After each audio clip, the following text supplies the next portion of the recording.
Budokon, meaning the way of the spiritual warrior, combines yoga, mixed martial arts, and meditation. Hi, I'm Veronica with WatchMojo.com, and today we're speaking with the founder of this practice, Shayne.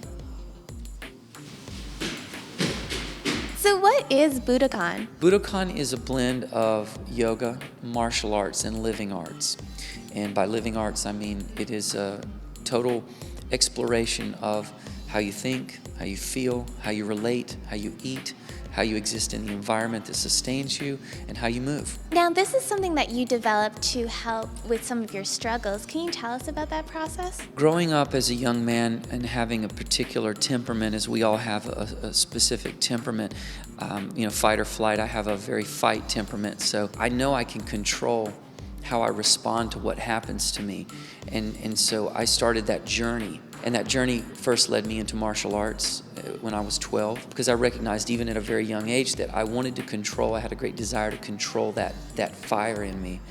And then I found yoga in my early 20s and kept practicing both. And then I started studying philosophy, psychology, and this just, all of these concepts merged together to create what Budokon is now. I was just purely fascinated and interested in the control of mind and body and the emotional process. Now, you don't use any weights or any gizmos when practicing, so will you really see that full body transformation?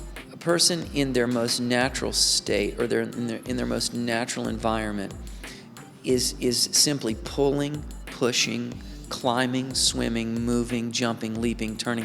That's what a person does without gizmos. You can call a tree a gizmo if you want, because theoretically a pull-up bar is just a limb.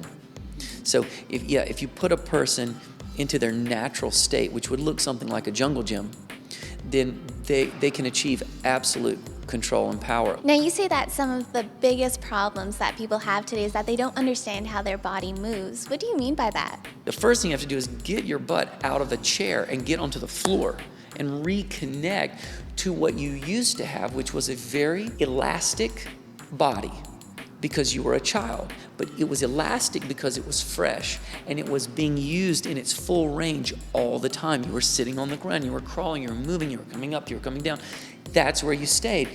And when the body starts to lose that elasticity, it's because you stop using it. Now, watching you practice, people might get intimidated by these moves. Do you have anything to help them out when they start their first class? I think a person would begin Budokon by simply coming to the practice and looking at the fundamentals of the work. First, you learn the big picture, you learn the general choreography, then you start learning and layering on the detail to it. And that's how you learn anything.